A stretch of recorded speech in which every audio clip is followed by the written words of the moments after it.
క్రీస్తునందు ప్రియమైన దేవుని ప్రజలకు ప్రభువును రక్షకుడైన యేసయ్య శ్రేష్టమైన నామములో శుభోదయం వందనాలు తెలియజేస్తూ ఉన్నాను. ఈ ఉదయ సమయంలో దేవుని వాక్యమును ధ్యానించుకోవడానికి దేవుడు అనుగ్రహించిన మహా గొప్ప కృపను బట్టి దేవాతి దేవునికి స్తోత్రాలు చెల్లిస్తూ ఉన్నాను. ఒక చిన్న ప్రార్థనతో ఈ వాక్య ధ్యానాన్ని మనం ప్రారంభించుకుందాం. కృపగల ప్రభువ, పరిశుద్ధుడా, జీవాధిపతి, మీకు వందనాలు. ఈ ఉదయ సమయంలో మీ పరిశుద్ధ లేఖనములు ధ్యానించుకునే కృపనిచ్చినందుకు వందనాలు తండ్రి. ఈ వాక్య ధ్యానములు దీవించండి. మా వంటి అనేక మంది జీవితాలకు ప్రయోజనముగా మార్చండి. మీ నామానికి మహిమ కలిగించుకొనమని యేసు నామమును అడుగుచున్నాము తండ్రి, ఆమేన్. ప్రియమైన వారలారా, కీర్తనల గ్రంథములో నుంచి 12వ కీర్తనని మనం ధ్యానం చేసుకుంటూ ఉన్నాం. ఈ 12వ కీర్తనలో దేవుడు చాలా అమూల్యమైన విషయాలను ఈ రోజున మనతో మాట్లాడనై ఉన్నాడు. ధ్యానంలోనికి వెళ్ళడానికి ముందు 12వ కీర్తనని ఒకసారి చదువుతాను. శ్రద్ధగా వినండి. దేవుని వాక్యమును వెంబడించమని మనవి చేస్తూ ఉన్నాను. యెహోవా నన్ను రక్షించుము. భక్తి గలవారు లేకపోయిరి. విశ్వాసులు నరులలో ఉండకుండా గతించిపోయిరి. అందరూ ఒకరితో ఒకరు అబద్ధములాడుదురు. మోసకరమైన మనస్సు గలవారై ఇచ్చకములాడు పెదవులతో పలుకుదురు. యెహోవా ఇచ్చకములాడు పెదవులన్నింటినీ, బింకములాడు నాలుకలన్నింటినీ కోసివేయును. మా నాలుక చేత మేము సాధించదము.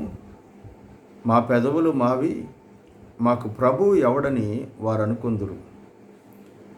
బాధపరచబడు వారికి చేయబడిన బలాత్కారమును బట్టి, దరిద్రుల నిట్టూర్పులను బట్టి నేనిప్పుడే లేచెదను.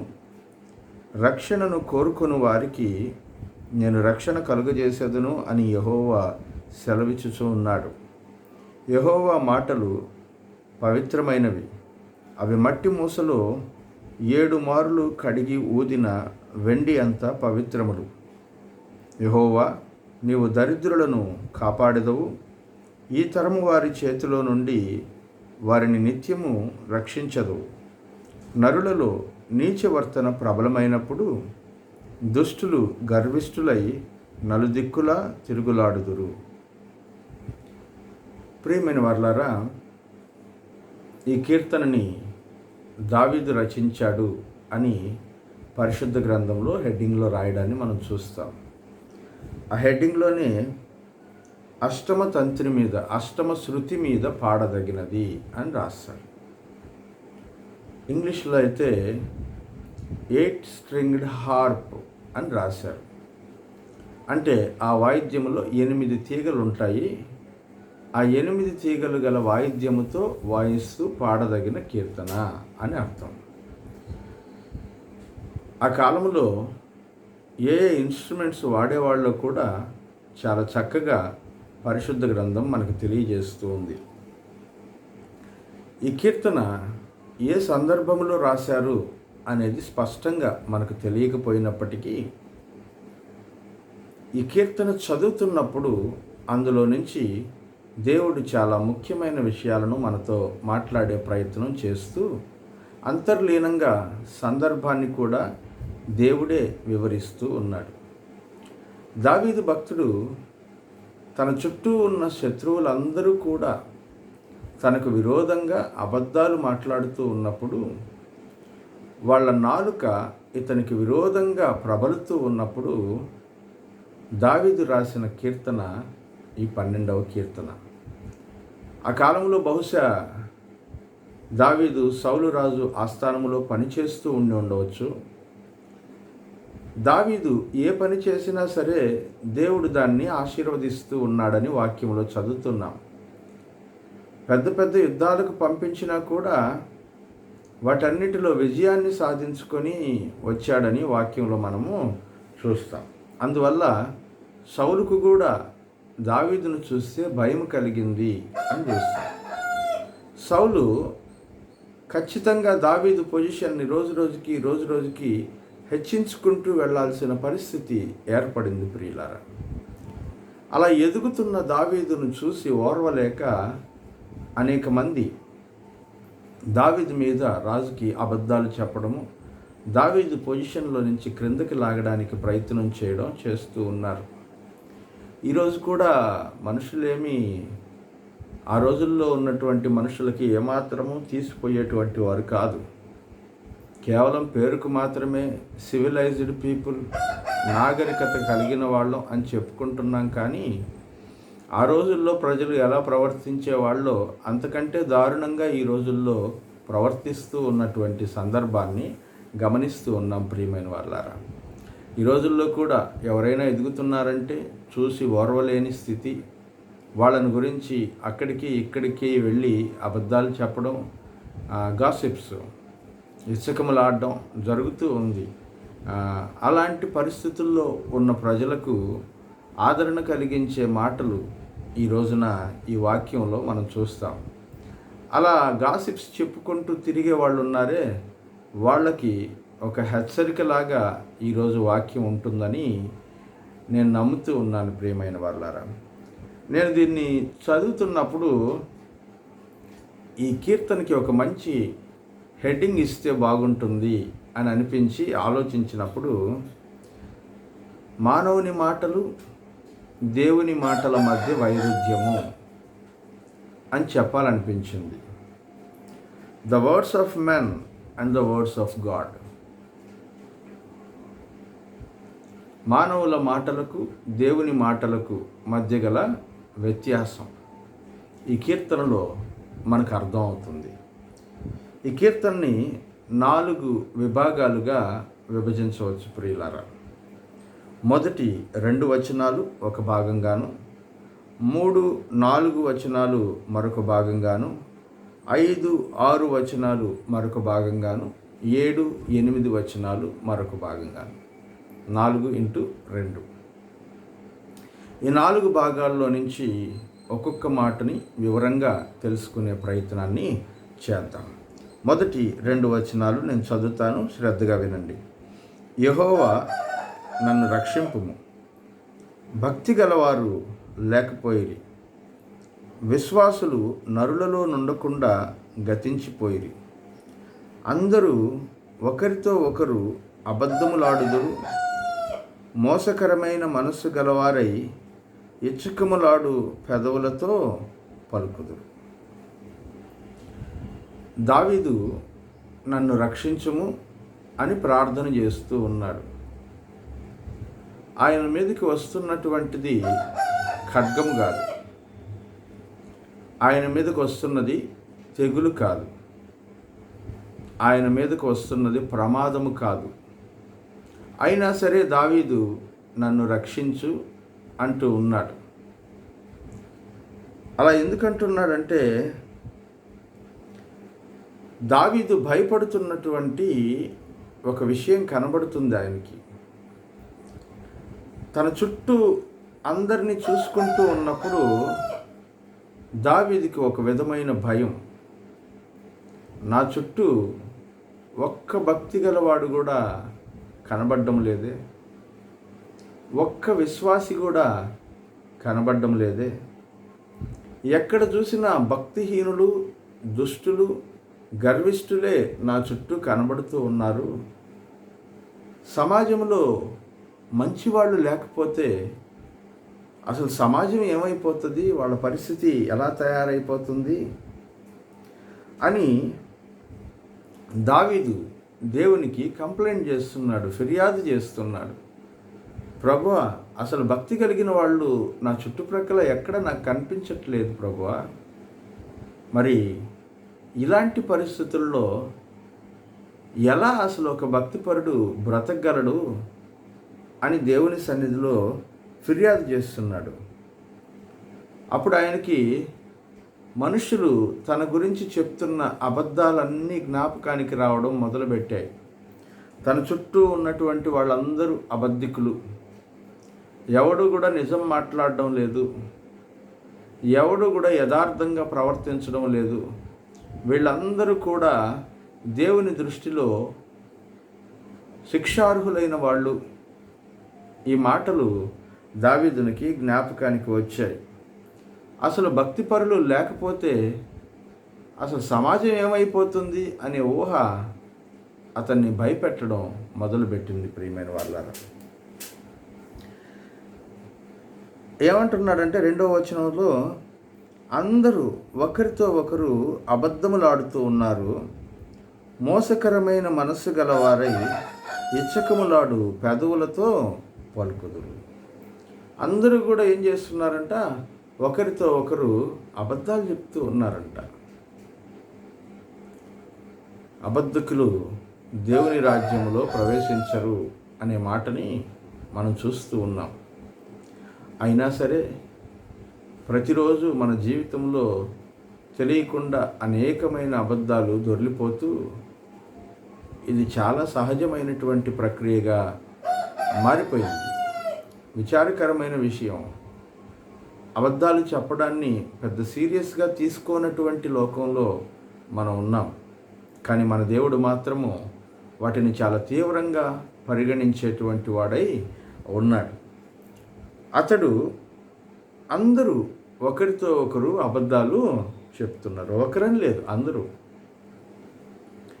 గొప్పవాళ్ళు, పేదవాళ్ళు, చదువుకున్నవాళ్ళు, చదువుకోని వాళ్ళు, పురుషులు, స్త్రీలు, ఎవ్వరూ తీసిపోవట్లేదు ఈ విషయంలో. మోసకరమైన మనస్సు గలవారై అంటారు. ఈ మోసకరమైన మనస్సు అనే మాటల్ని ఆంగ్ల భాషలో ఎలా తర్జుమా చేశారంటే డబుల్ హార్టెడ్ అని తర్జుమా చేశారు. డబుల్ హార్టెడ్ అంటే అర్థం ఏంటంటే, తెలుగు భాషలో ఖచ్చితంగా అలాగే తర్జుమా చేస్తే ద్విమనస్కులు అని అర్థం. అంటే 2 మనసులు ఉంటాయి వీళ్ళకి.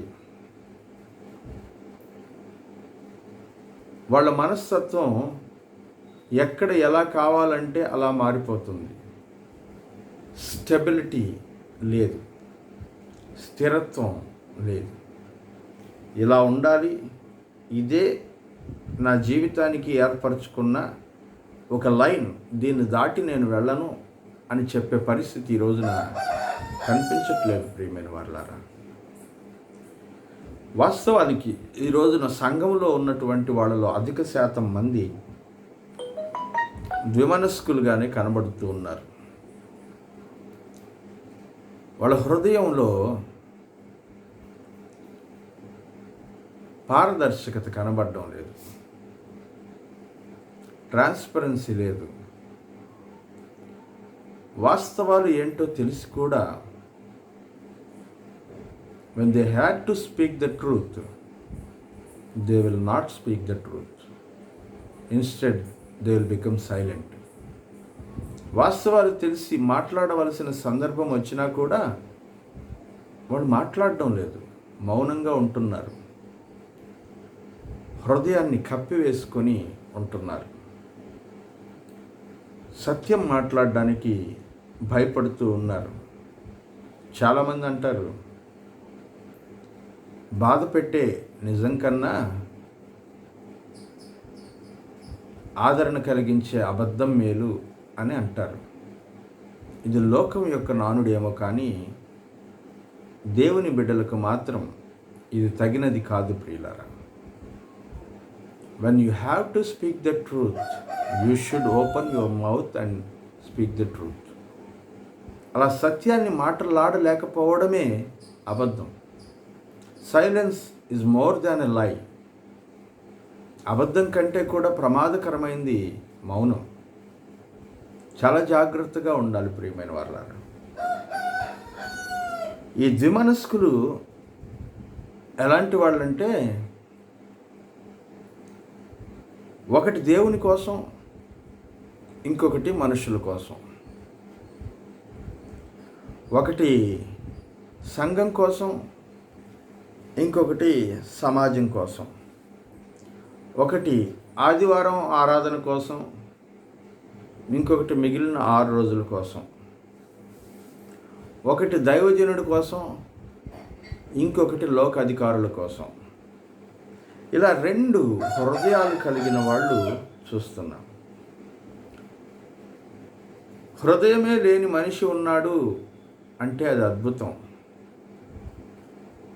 2 హృదయాలు కలిగిన వాళ్ళు ఉన్నారు అంటే అది ప్రమాదకరం.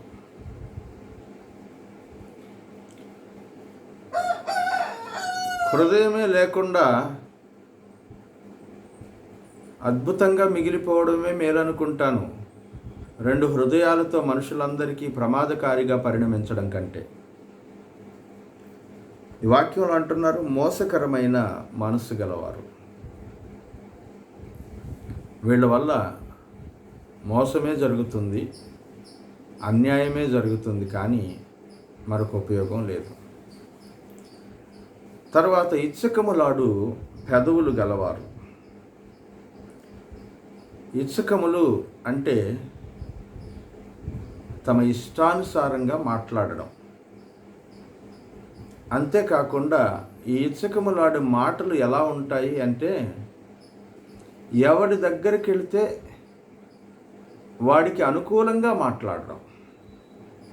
నేను మాట్లాడుతున్నాను అనుకోండి, ఒక వ్యక్తి దగ్గరికి దగ్గరికి వెళ్ళి మాట్లాడుతున్నాను, దేన్ని ఇష్టపడతాడో దాన్ని మాత్రమే మాట్లాడి అతనితో సంతోషంగా గడిపి రావడం. ఏలో 100 తప్పులు ఉండనివ్వండి గాక, నేను ఖండించను, నేను గద్దించను, నేను దాని గురించి నోరు విప్పను. బీతో మాట్లాడుతున్నప్పుడు బీలో ఎన్ని విషయాలైనా ఉండనివ్వండి, నేను మాట్లాడను. బీతో సంతోషంగా ఉండడం, బీకి అనుకూలమైన మాటలు మాట్లాడడం, వాడి దగ్గర మెప్పు పొందడం. ఏతో మాట్లాడిన మాటలు, బీతో మాట్లాడిన మాటలు రెండింటిని పక్కన పెట్టి చూస్తే మాట్లాడిన వాడికి అసలు క్యారెక్టర్ ఉందా లేదా అనే సందేహం ఏర్పడుతుంది. ఇవే ఇచ్చకములాడు మాటలు. ఆ మాటలకి ఈ మాటలకి పొంతన పోలిక కనపడడం లేదు. స్టెడీనెస్ లేదు మనుషుల మాటల్లో. భక్తుడు అదే అంటున్నాడు, నా చుట్టూ ఉన్నటువంటి వాళ్ళు నా దగ్గర ఒకలాగా మాట్లాడుతున్నాడు, అక్కడికి వెళ్ళిన తర్వాత ఇంకొకలాగా మాట్లాడుతున్నాడు. నా దగ్గరికి వచ్చినప్పుడేమో, దావీద్ నువ్వు సూపర్, నీకంటే గొప్పవాడెవరు అని మాట్లాడుతున్నారు. సౌలు రాజు దగ్గరికి వెళ్ళి నా గురించి అన్ని బ్యాడ్గానే చెప్తున్నారు. బ్యాక్ బైటర్స్, వెనకాల గుసగుసలాడుకునేవాళ్ళు, నాలుగు కొరుక్కునేవాళ్ళు, మన ముందేమో ప్రస్తుతించేవాళ్ళు.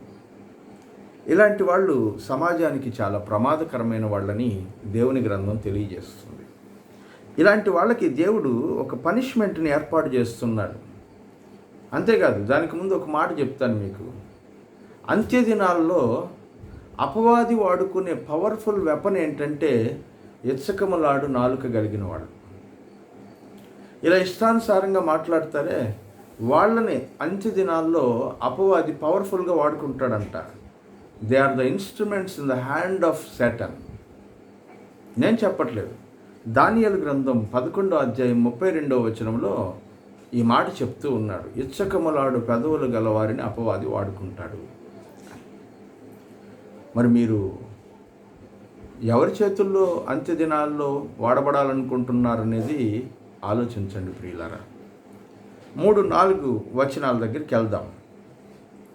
యెహోవా ఇచ్చకములాడు పెదవులన్నింటినీ, బింకములాడు నాలుకలన్నింటినీ కోసివేయను.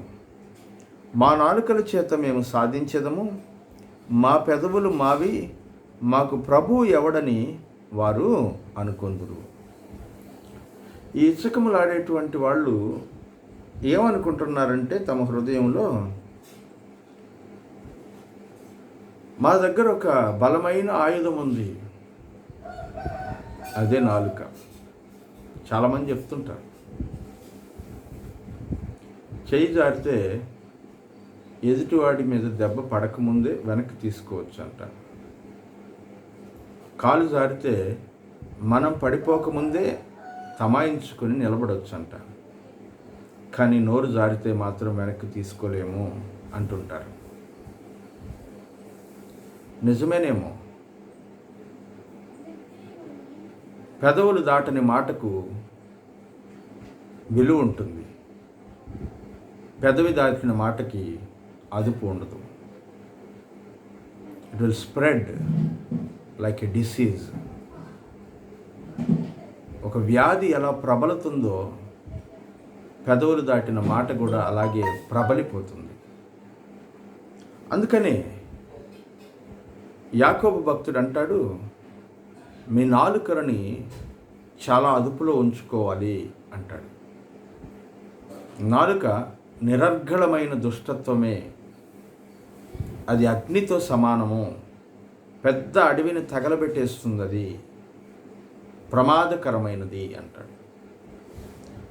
ఇచ్చకములాడు పెదవులు గలవాళ్ళు ఏమనుకుంటారంటే, మా చేతిలో చాలా బలమైన ఆయుధం ఉంది, వాడిని ఏం చేయబడలేదురా, 4 మాటలు మాట్లాడితే వాడే చచ్చిపోతాడు అని అంటారు. ప్రియులారా, మాటలు మనుషుల్ని చంపేస్తూ ఉన్నాయి. అట్లీస్ట్ వాళ్ళ మనస్సుల్ని చంపేస్తూ ఉన్నాయి ప్రతిరోజు. కనుక మన మాటని జాగ్రత్తగా ఉంచాలి. భక్తుడైన పౌలు మాట్లాడుతూ అంటాడు, కృపాసహితమైన మాటలే మీ నోట రానివ్వండి, కానీ శాపవచనములు రానివ్వద్దు అంటాడు. What you speak is more important to God. మా నాలుగుంది, మేము అన్నిటినీ సాధించేస్తాం, మా చేతుల్లో మా నాలుగుంది కాబట్టి దాన్ని ఉపయోగించామంటే మాకు కావాలనుకున్నది మాకు వచ్చేస్తుంది. ఈరోజు ప్రపంచం అంతా కూడా ఈ మాటల గారడి చుట్టూ తిరుగుతూ ఉంది. కమ్యూనికేషన్ స్కిల్స్ అంటున్నారు. మాటలతో ఎవరినైనా మెప్పించి మన పని సాధించుకోవాలి అని అనుకుంటున్న పరిస్థితుల్లో మనం బ్రతుకుతున్నాం ప్రియులారా. This is what is true అని ప్రపంచం నమ్ముతుంది, కానీ దేవుని వాక్యం మాత్రం అలా చెప్పట్లేదు. మా పెదవులు మావి, మాకు ప్రభు ఎవరు అనుకుంటున్నారంట. మన ప్రభు యేసుక్రీస్తు. ఆయనే మన మీద అధికారం చేయాలి, కానీ మన పెదవులు కాదు. మన పెదవులు మన అదుపులో ఉండాలి, కానీ మన పెదవుల అదుపులో మన క్యారెక్టర్ ఉండకూడదు. వాళ్ళు అనుకుంటారంట, మాకు నాలుక ఉంది, మేము ఏమైనా సాధించేద్దాం, మాకెవడు ప్రభు, మా మీద ఎవడు హెడ్ లేడు, నేనేం చెప్తే అదే అంటుంటారు చాలామంది. No, what God says is the ultimate. నీ మాటలు అల్టిమేట్ కాదు. నీ మాటలని అల్టిమేట్ చేయడానికి చేసే ప్రయత్నంలో అనేక మందిని నువ్వు గాయపరుస్తున్నావు అనే విషయాన్ని జ్ఞాపకం చేస్తూ ఉన్నాను ప్రియమైన వారలారా. అందుకనే దేవునికే ఇచ్చకములాడు పెదవులు చూసి కోపం వచ్చి వాటిని కోసేద్దాం అనుకుంటున్నాడంట. నాలుక కోసేస్తే ఎలా ఉంటుంది, మాట్లాడలేరు కదా. స్పర్జన్ గారు ఒక మాట అన్నారు. ఏమంటాడంటే, it is better that your tongue is fired to purify than having no tongue అంటాడు. నాలుక లేకుండా బ్రతకడం కంటే ఆ నాలుకని శుభ్రపరచడానికి నిప్పుతో కాలిస్తే మంచిది కదా అంటాడు. నిజమే. యెషయా భక్తుడు నా పెదవులు అపవిత్రమైనవి అంటే, కారుతున్నటువంటి నిప్పును బలిపీఠం మీద నుంచి తీసుకొని వచ్చి అతని పెదవులకు తగిలించి నీ పెదవులు పవిత్రమయ్యాయి అని దేవుడు చెప్పాడు ప్రియులారా. కనుకనే యెషయా భక్తుడు ప్రవక్త అయ్యాడు. దేవునికి స్తోత్రం కలుగునుగాక. మన పెదవులను కూడా కారుతున్నటువంటి బలిపీఠం మీద ఉన్న అగ్ని చేత గనక కాల్చితే అవి పవిత్రమవుతాయి, అవి దేవుని కొరకు వాడబడేటువంటి పెదాలుగా మార్చబడతాయి. ప్రతి పెదవులు, ప్రతి నాలుక వెనకాల ఉన్నటువంటి ఉద్దేశం అదే. స్పర్జన్ గారు మరొక చోట మాట్లాడుతూ అంటాడు, నా పళ్ళ వెనకాల కదలాడుతుండే నాలుక నా అదుపులో లేకపోతే ప్రపంచంలో ఉన్నటువంటి కోట్ల కొలది నాలుకలను నేనేం అదుపు చేయగలను అని అంటాడు. It's true. మన పళ్ళ వెనకాల ఉండే నాలుక మన అదుపులో లేకపోతే లోకంలో ఉండే నాలుకల్ని మనం ఎలా అదుపులో పెట్టగలం? సాధ్యపడదు ప్రియులారా. నాలుకను గురించి చాలా విషయాలను మనం చూస్తున్నాం. సామెతల గ్రంథం అంతా మీరు చదివినట్లయితే నంబర్ ఆఫ్ వర్సెస్ ఈ నాలుక ఎలా ఉపయోగపడాలి చెప్తున్నారు. మృదువైన మాటలు మీ నోట్లో నుంచి రానివ్వండి అంటున్నాడు. నాలుక క్రింద సర్ప విషమున్నది అంటాడు. మనం ఎలా ఉన్నామో ఒకసారి ఆలోచిద్దాం. అయితే దురదృష్టవశాత్తు ఇలా నాలుకలు కలిగిన వారు మన చుట్టూ ఉండడం వలన చాలామంది వాటి వల్ల బాధపడుతూ ఉన్నారు, ఇబ్బంది పడుతూ ఉన్నారు. దేవుడు అట్లాంటి వాళ్ళ పక్షంగా ఏం చేస్తున్నాడో 5-6 వచనాలు చెప్తున్నారు. బాధపడు వారికి చేయబడిన బలాత్కారమును బట్టి, దరిద్రుల నిట్టూర్పులను బట్టి నేనిప్పుడే లేచెదను. రక్షణను కోరుకుని వారికి నేను రక్షణ కలుగజేసేదను అని యెహోవా సెలవిచ్చుచున్నాడు. యెహోవా మాటలు పవిత్రమైనవి, అవి మట్టి మూసలో 7 మారులు కడిగి ఊదిన వెండి అంతా పవిత్రమైనవి. దరిద్రుల నిట్టూర్పులను బట్టి నేను ఇప్పుడే లేచెదను. బాధపడు వారికి చేయబడిన బలాత్కారమును బట్టి నేను ఇప్పుడే లేచెదను. రక్షణ కోరుకుని వారికి నేను రక్షణ కలుగజేసేదను అని దేవుడు అంటున్నాడు. ఎవరైతే ఈ అనవసరమైన నాలుకల వల్ల బాధపడుతున్నారో వాళ్ళకి నేను రక్షణ కలుగజేస్తాను, వాళ్ళని విడిపిస్తాను, వాళ్ళని కాపాడుతాను అని చెప్పి దేవుని మాటలు ఎలా ఉంటాయి అని ఓ మంచి మాటని ఇక్కడ చెప్తున్నాడు ప్రియులారా. మట్టి మూసలో 7 సార్లు కడిగినంత వెండి అంతా పవిత్రమైనవి అంటాడు. ఫర్నేస్ బాగా కాలుతూ ఉన్నటువంటి మూసలోనికి వెండిని పంపిస్తే వెండిలో ఉన్నటువంటి అనవసరమైన లోహాలన్నీ కూడా కరిగి ప్యూర్ సిల్వర్ బయటికి వస్తుందంట. 7 సార్లు అలా చేస్తే ఎంత ప్యూర్గా ఉంటుందో సిల్వర్. యేసయ్య మాటలు కూడా అలాగే ఉంటాయి. దేవుని మాటల్లోని ఉద్దేశాలు పరిశుద్ధమైనవి. దేవుని న్యాయ విధులు నీతిగలవి.